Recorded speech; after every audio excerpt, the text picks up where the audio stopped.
Hey sports fans, hey, it's been a while since I did a video, so I thought I'd do one today.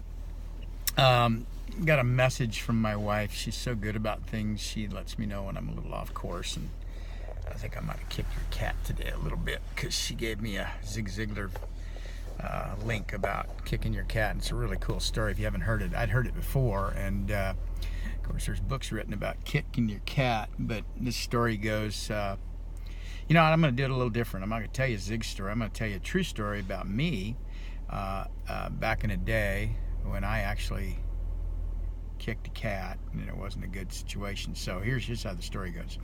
So the owner of the dealership I was managing comes in, and he had just gotten a car accident. It was snowy in Alaska, and he came in all in a bad mood, and he starts taking it out on people, and it just starts going down the chain, and people are taking it out on each other, and it's really not about them. It's about the person and where they started from. But people always, they take that energy out at the next level, not always, but a lot of times, and they're just really literally just being mean to other people because of the way somebody else made them feel. And so somewhere along the line, the chain has to be broken, and I'm going to suggest that we make it with ourselves.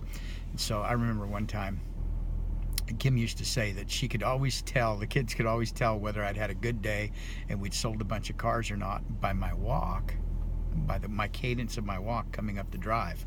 And the kids would either run to the door or run from the door, depending. So if I had we didn't sell car walk, which didn't happen very often, but if I had that walk going on, and they'd scatter to the back rooms, because I guess I would bring, I know I'd bring my attitude in the house, because that's the way I was, and I hope I'm getting better.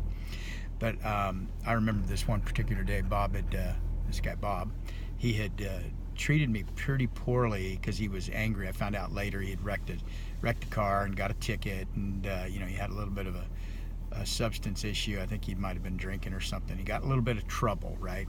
We had enough money to buy his way out of trouble, but it was certainly an inconvenience. And when he came in, he looked at the sales board, and we were having a mediocre day, and the first thing he said to me is, there's something derogatory about the production.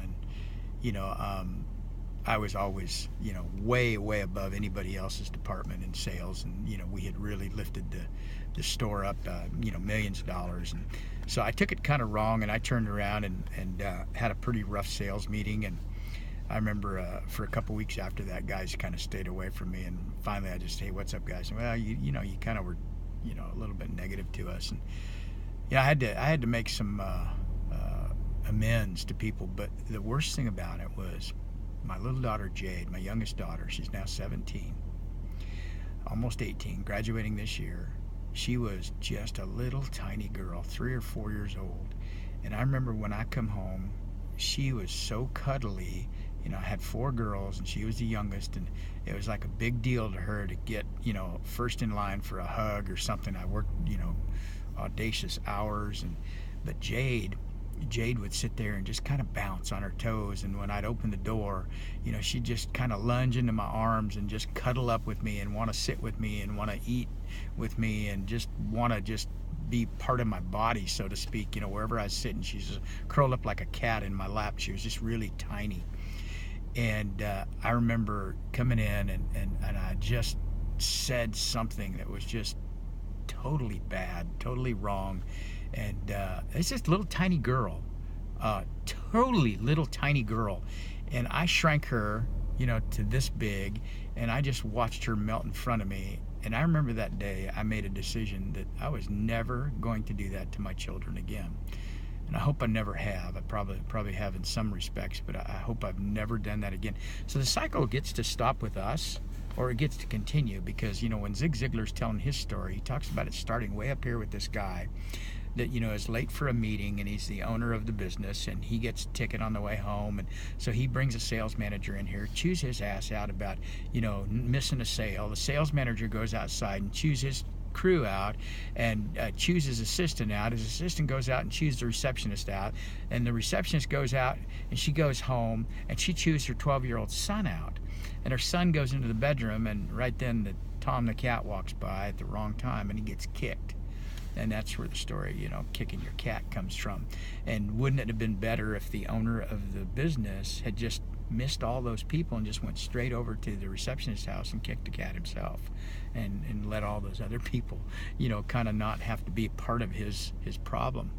But we're always in the middle of that cycle somewhere, and we get an opportunity to break that or not. And so my challenge to myself and you guys is I need to go make amends to Kimberly for whatever we don't even know when we do it. A lot of times we don't know what we said, but I think there's some things going on in my head right now that have got me a little bit outside of my comfort zone, and I'm having to make some decisions about some relationships that aren't, that I'm having to exercise myself from, and it's not a fun time. There's a couple of that, but there's so much amazing stuff going on.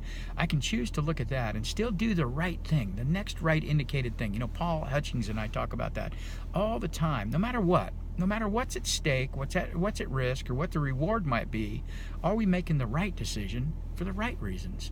And that's those are heartfelt things. Those are the things that that we're supposed to do.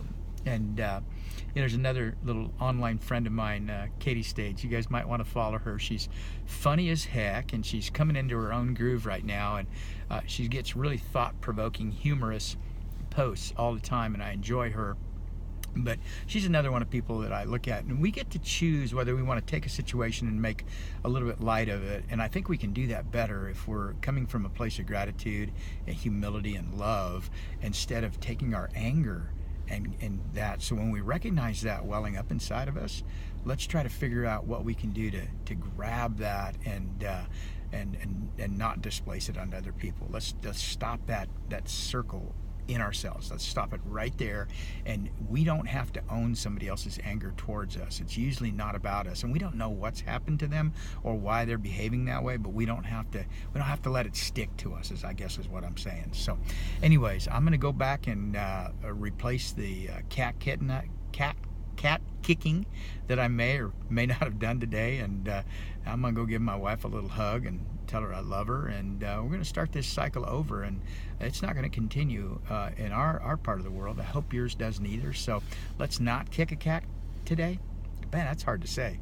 It's almost like saying a Kit Kat. But let's not kick a cat today. Let's not be a part of any cat kicking. Love you guys. Talk to you soon.